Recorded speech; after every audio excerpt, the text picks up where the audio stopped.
ধন্যবাদ মাননীয় প্রধান উপদেষ্টা মহোদয়কে আমাদেরকে আজকে এই চমৎকার আয়োজনে সামিল করবার জন্য। আমি কোনো ভূমিকা ছাড়াই মূল কথায় প্রবেশ করছি, সময় খুবই কম।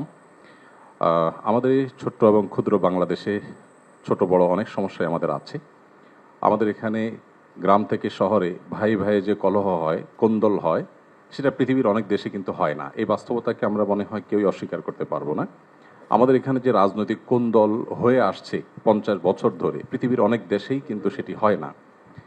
আমাদের অন্য যত কলহ, কোন্দল, অসম্প্রীতি এ জাতীয় যে সকল বিষয় আছে যেগুলোর আমরা সবাই সমাপ্তি কামনা করি, সেগুলোর সাথে যদি আমাদের দেশের ধর্মীয় সম্প্রীতিকে আমি তুলনা করি, আমি এদেশের একজন নাগরিক হিসাবে আমি মনে করি যে আমাদের রাজনৈতিক কলহ, ব্যক্তিগত কলহ, পারিবারিক কলহের তুলনায় আমাদের দেশের ধর্মীয় কলহ উল্লেখ করবার মতো আছে বলে আমার কাছে মনে হয় না।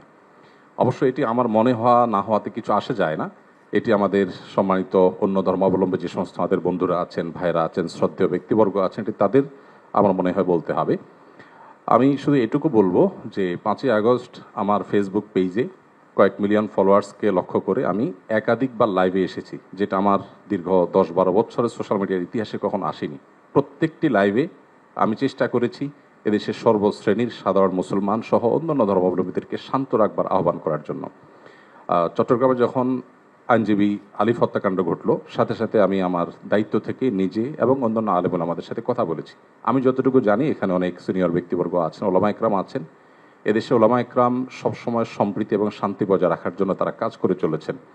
এবং আমার জানা মতে ওলামা একরাম রিনাউন্ড কোনো আলেম কখনো অন্য ধর্মাবলম্বীদের কোনো প্রকার শান্তি বিঘ্ন সৃষ্টি করার মতো কোনো কাজ, কোনো আহ্বান, কোনো উদ্যোগ তারা কখনো নিয়েছেন বলে আমার জানা নেই। পৃথিবীর অনেক দেশে যারা আমাদেরকে সকাল বিকাল নসিহত করেন, আমি তাদের প্রতি শ্রদ্ধা রেখে বলছি, সেখানে যেরকম আমরা দেখি দলে দলে মানুষ গিয়ে বিভিন্ন ধর্মাবলম্বীদের উপাসনালয়ে হামলা করে, আমাদের দেশে বিচ্ছিন্ন ঘটনা ঘটে না আমি তা বলবো না, তবে রিনাউন্ড ওলামা একরাম অত্যন্ত দায়িত্বশীল এবং দায়িত্বশীলতার পরিচয় তারা দিয়ে থাকেন। আমার মনে হয় এই জিনিসটা আমাদের অব্যাহত গতিতে এগিয়ে নিয়ে যেতে হবে।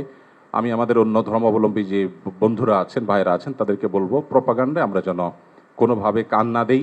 আপনারা যদি কখনো সমস্যা বোধ করেন, আমি ব্যক্তিগতভাবে বলতে পারি আমার কথা, 5ই আগস্টে একটি হিন্দু পরিবার একজন মেজরের মাধ্যমে আমার সাথে যোগাযোগ করেছিলেন। আমি আমার সাধ্য অনুযায়ী তাদের নিরাপত্তার জন্য আমাদের যে সমস্ত ভাই বন্ধু আছে তাদের দিয়ে খুলনার একটি জায়গায় আমি ব্যবস্থা করেছি। আমার মনে হয় বাংলাদেশের যত বড় মাদ্রাসা আছে এখানে সব নেতৃত্বশীল ওলামা একরাম আছেন।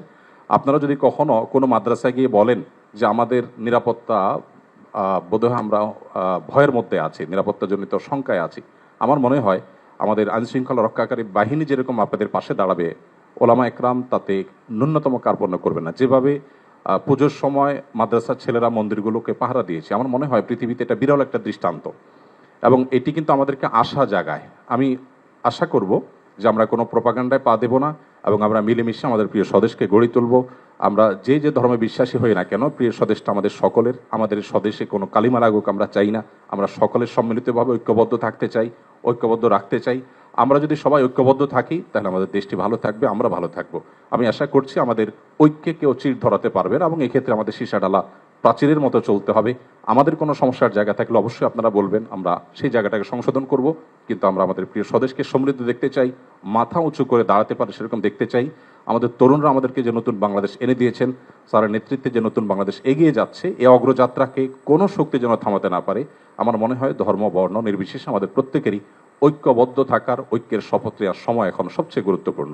সে বিষয়টি আমি সবার নজরে এনে আমি আবার বক্তব্য শেষ করছি। ধন্যবাদ সবাই।